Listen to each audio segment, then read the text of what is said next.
Hello friend, नमस्कार। मैं doctor Kuldeep Srivastava. आप सभी लोगों का मेरे YouTube channel doctor Kuldeep Shrivastava homeopathy के चमत्कार में बहुत बहुत स्वागत है। साथियों, आप सभी लोगों को वर्ल्ड होम्योपैथी डे की हार्दिक शुभकामनाएं। साथियों, 1790 की एक घटना है कि मास्टर ऑफ होम्योपैथी, जो कि डॉक्टर ऑफ एलोपैथी होया करते थे, डॉक्टर हनीमैन साहब एक कुशल, बहुप्रतिष्ठित, कई भाषाओं का और कई सब्जेक्ट का अच्छा ज्ञान रखने वाले डॉक्टर थे और एलोपैथी में एमडी तक की डिग्री उनके पास में थी और बड़ा अच्छा नॉलेज रखते थे। बावजूद उसके भी कई बार उन्हें निराशा हाथ लगती थी। Disappointed from the disease and the condition of the patient, जैसी कि लाइनें लिखी हुई हैं। जहाँ तक मुझे याद आ रहा, पेज नंबर 136 है, एक्सपे दुबे साहब के बुक में लिखा हुआ है सिंकोना बार के बारे में, तो बार बार दुखी हो जाते थे। और जब मरीज ये कहता था कि साहब कुछ देर के लिए तो हमारी समस्या आराम मिल जाती है, लेकिन ऐसी जो है 1 घंटा, 2 घंटा, 4 घंटा, 6 घंटा जब दवा का असर खत्म होता है तो हमारी दिक्कतें फिर से वापस आ जाती हैं। ये बात उनके दिमाग में घर कर जाती थी। और 1790 में उनके जो है लाइब्रेरी में जो है एक नोट्स मिलता है कि China can produce the symptoms like malaria fever, और दूसरी बात आती है it can cure the complaints of the malaria like symptoms. ये बात उनको प्रैक्टिकल करने पे मजबूर करती है और वो उन्होंने जो है क्या किया, प्रैक्टिकल के रूप में चाइना बार्क के कुछ जूस को एक्सप्रेस करके स्वयं लिया और देखा, पाया कि उनको जो है मलेरिया लाइक सिम्टम्स जो है देखने को मिले। और उसकी फैमिली को भी उन्होंने वही जो है सिर्फ जो है दिया जूस, और देखा फैमिली के सारे लोगों को मलेरिया जैसा बुखार के लक्षण दिखे। और दोबारा जब उन्होंने इस जो है जूस को लिया तो सारे सिम्टम्स दूर हो गए, यानी डिजीज क्योर हो गई। और वही जो है एक रेड लेटर डे था। जी हाँ दोस्तों, red letter day of the homeopathy invention. जिस तरीके से एक सेब जो है पेड़ से गिरता है और न्यूटन ने जो है नया नियम जो है बना दिया, उसी तरीके से चाइना ने होम्योपैथी को जन्म देने में बहुत बड़ा योगदान किया। तो आइए साथियों, आज के दिन इस महान इंसान को प्रणाम करते हैं, नमस्कार करते हैं, जिन्होंने इतनी सारी भाषाओं का ज्ञान रखा, इतने सारे लैंग्वेज का ज्ञान था। जूलॉजी, बॉटनी, कोई ऐसा सब्जेक्ट नहीं था जिसके बारे में वो विशेष नॉलेज ना रखते हों। हर जगह, हर सब्जेक्ट पे उन्होंने अपने नोट्स दिए, अपने एक्सपेरिमेंट दिए।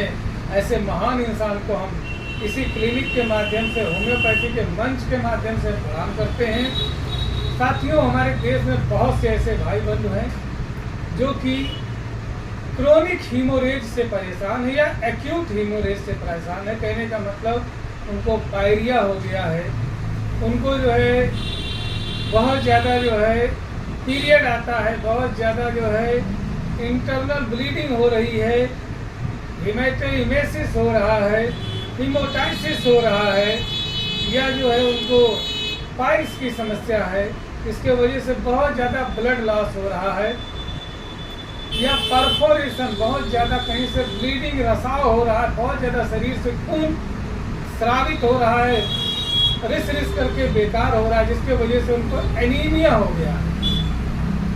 दे आर वेरी डेबिलिटेटेड, बहुत कमज़ोर हो गए, बहुत नर्वस हो गए, बहुत चिड़चिड़े हो गए हैं और बहुत ज़्यादा गुस्सा आने लगा है। और इतना ज़्यादा उनको पेट में ऐंठन, दर्द, मरोड़न होता है कि वो पेट को डबल बेडिंग करके लेट जाते हैं, just like as symptoms of colchicum. और साथियों, इतना ज़्यादा उनको पीरियड मेंसेज आता, टाइम जो है फर्स्ट मेंसेज टू अर्ली, बहुत ज़्यादा टू प्रोफ्यूज हो रहा है और एकदम से परेशान हो गई हैं वो माताएं, बहनें या वो पुरुष जिनको बहुत ज़्यादा बवासीर, महसी, भकंदर की समस्या, बहुत ज़्यादा ब्लड लॉस हो रहा है, या मुंह में पायरिया हो गया, बहुत ज़्यादा दिक्कत हो रही है, या वो लोग जिन्हें मलेरिया का बुखार पकड़ लिया लेकिन छोड़ नहीं रहा है, या वो लोग जिनको मलेरिया होने के बाद में बहुत ज़्यादा डेबिलिटेटेड हो गए हैं, बहुत कमज़ोर हो गए, शरीर से बड़ी बदबू आ रही है, बहुत ज़्यादा खिन्न रहते हैं, या वो लोग जिनको बैड इफेक्ट ऑफ क्विनीन, बहुत ज़्यादा अल्कोहल के वजह से, बहुत ज़्यादा मास्टरबेशन या दोस्तों बहुत ज़्यादा सेक्सुअल एक्सेस के वजह से वो बहुत ज़्यादा कमज़ोर हो गए हैं, बहुत ज़्यादा कामुक हैं, बहुत ज़्यादा सेक्सुअल रिलेशनशिप में बंधे रहते हैं, जिसके वजह से उनका शरीर कमज़ोर हो गया, बहुत दुबले पतले हो गए हैं, बहुत एनीमिया हो गई है। अगर जो आप बरसों से दवा कर रहे हैं, आपका मलेरिया नहीं ठीक हो रहा है, आपका खून बहना नहीं ठीक हो रहा है, आपका बवासीर, महसी, भकंदर या बहुत ज़्यादा पीरियड मेंसेज आ रहा है, या बहुत ज़्यादा कहीं जो है परफोरेशन हो रहा है, आपको पता ही नहीं चल रहा है, any and every orifice bleeds easily, तो ऐसी समस्या से जूझ रहे हैं, अगर जो आपने बहुत सारी दवा कर रखी कोई फायदा नहीं है, तो first medicine of the homeopathy inventions are those who medicine gives the birth of homeopathy is one of the very beautiful homeopathic remedy, that is China cinchona bark. बहुत ज़बरदस्त मेडिसिन है साथियों। अगर भी इस दवा का प्रयोग किसी रजिस्टर्ड होम्योपैथिक चिकित्सक के परामर्श एवं देख रेख में किया जाए, तो साथियों ये जितनी समस्याओं के बारे में मैं बात कर रहा था, ये सारी समस्याएं छूमंतर हो जाएंगी। इसीलिए होम्योपैथी को मिराकल्स कहा गया है और एक ज़बरदस्त जो है रिस्पांस करती है। साथियों आप ये दवा जो है प्रयोग करें किसी रजिस्टर्ड होम्योपैथिक चिकित्सक के परामर्श के अनुसार। तो मित्रों एक बार फिर से किसी जो है यूट्यूब और फेसबुक सोशल मीडिया के मंच से होम्योपैथी के जनक दाता, होम्योपैथी के पिता महिम श्री सैमुअल हनीमैन साहब को बहुत बहुत कोट कोट प्रणाम।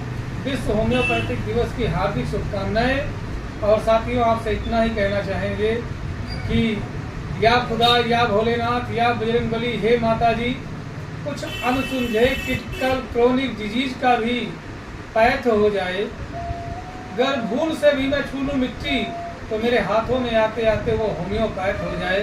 धन्यवाद। जय हिंद, जय भारत, जय।